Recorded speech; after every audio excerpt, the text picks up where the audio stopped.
মাল সম্পদ সব কিছু যদি লুট করে নিয়ে যায়, আমার কাছে কয়েক হাজার স্বর্ণ মুদ্রা রয়েছে, যদি এটা ডাকাতি করে নিয়ে যায় তাহলে আমি তো নিঃস্ব হয়ে যাব। সেজন্য এইগুলোকে একটি জায়গায় আমি লুকিয়ে রাখার জন্য একটা জায়গার সন্ধানে বের হয়েছি। সেই জন্য আমি সেই জায়গার সন্ধানে বের হয়েছি।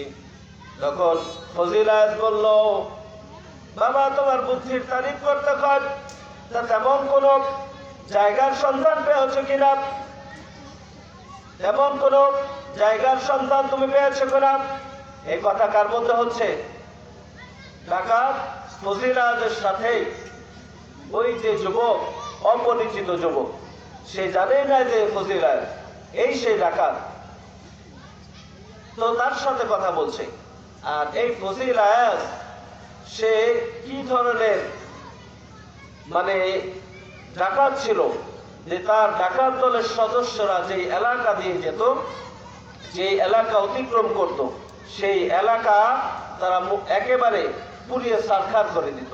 এত হিংস্র ছিল যে মানুষ তার প্রতিহিংসার ভয়ে তার সামনে দাঁড়ার বা দুঃসাহস পর্যন্ত করত না।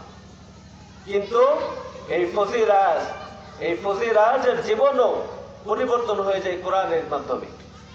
সেই কিভাবে কোরআনের সংস্পর্শে তার জীবন পাল্টে যায়, তার সেই কথা এখানে বলা হচ্ছে। সেই জন্য খেয়াল করে শুনবেন এবং বোঝার চেষ্টা করবেন। তো যখন যুবক বলল, যুবককে প্রশ্ন করল, তুমি কি কোন জায়গার সন্ধান পেয়েছ? যুবক বলল, না, এখনো তেমন কোন জায়গার সন্ধান পাইনি। ফজিলাত বলল, তখন যুবক বলল, আপনি তো আজকে রাত এখানেই থাকবেন, যদি আমি আপনার কাছে আমার এই স্বর্ণ মুদ্রাগুলো রেখে যাই তাহলে কোনো সমস্যা আছে কিনা? ফজিলাত বলল, বাবা তুমি তো আমাকে চেনো না, আমার কাছে কোন ভরসায় এতগুলা স্বর্ণ মুদ্রা রেখে যাবা? কোন ভরসায় আমার কাছে রেখে যাবা? যুবক বলল, আপনাকে দেখে তো একজন ইমানদার, ধার্মিক, ভালো মানুষ মনে হচ্ছে। সব থেকে বড় কথা, কাউকে না কাউকে তো আমাকে বিশ্বাস করতেই হবে। আমি না হয় একজন ধার্মিক ইমানদার ব্যক্তিকে বিশ্বাস করলাম। কথা শোনার সাথে সাথে তার মনের মধ্যে একটু কেমন যেন লাগলো। ফজিলাত এক মুহূর্ত চিন্তা করলেন। চিন্তা করার পর বললেন, যাও আমি তোমাকে সাহায্য করব।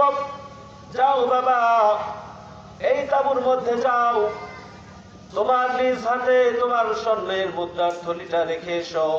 কাল সকালে সেখান থেকে তুমি তোমার স্বর্ণের মুদ্রার থলি নিয়ে যাও। যুবক তাঁবুর মধ্যে ঢুকল। ঢোকার পরে একটা বাক্সের মধ্যে সে তার স্বর্ণের মুদ্রার থলি রেখে তার সাথীদের কাছে ফিরে গেল। ফিরে যাওয়ার কিছুক্ষণ পর ফজিলাতের ডাকাত দলেরা সেই কাফেলার উপর হামলা করলো। ডাকাতি করে তাদের সব কিছু লুট করে নিয়ে ঘোড়া ছুটিয়ে পালিয়ে গেল। যুবক সকালবেলা ফজিলাতের তাঁবুর সামনে এসে দেখলো, আসলো। আসার পর সে এক আশ্চর্যকর ঘটনা দেখলো। সে দেখতে পেল গতকাল রাতে যে সমস্ত জিনিসপত্র তাদের কাফেলার থেকে ডাকাতি হয়েছে, সেই সমস্ত জিনিসপত্র এই তাঁবুর মধ্যে স্তূপ হয়ে পড়ে রয়েছে। এবং কয়েকজন মানুষও দেখা যাচ্ছে, যাদেরকে দেখে ডাকাত ডাকাতি মনে হচ্ছে। বিস্ময় চোখে, অবাক চোখে তাকিয়ে থাকতে দেখে ফজিলাত বলল, কি ব্যাপার বাবা, তুমি অবাক হয়ে কি দেখছ?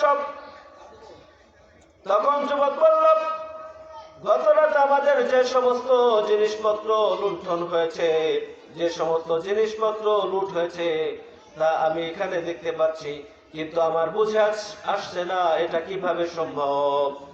ফজিলাত বলল, এ তো অবাক হওয়ার কিছু নেই, আশ্চর্য হওয়ার কিছু নেই। আমি সেই ফজিলাত আর আমার ডাকাত দলের সদস্যরা, তারাই সব ডাকাতি করেছে এবং ডাকাতের যে সমস্ত মাল তা তো আমার কাছেই থাকবে। এতে আশ্চর্য হওয়ার কিছু নেই, অবাক হওয়ার কিছু নেই, বিস্ময় হওয়ার কিছু নেই। কিন্তু বাবা, তোমার কোনো ভয় নেই। তোমার যে স্বর্ণ মুদ্রা যেভাবে রেখেছিলেন সেটা সেভাবেই রয়েছে। যাও, সেখান থেকে তোমার স্বর্ণ মুদ্রা নিয়ে যাও। যুবক তাঁবুর মধ্যে ঢুকে দেখলো সত্যি তো তাই, যেভাবে স্বর্ণ মুদ্রার তৈরি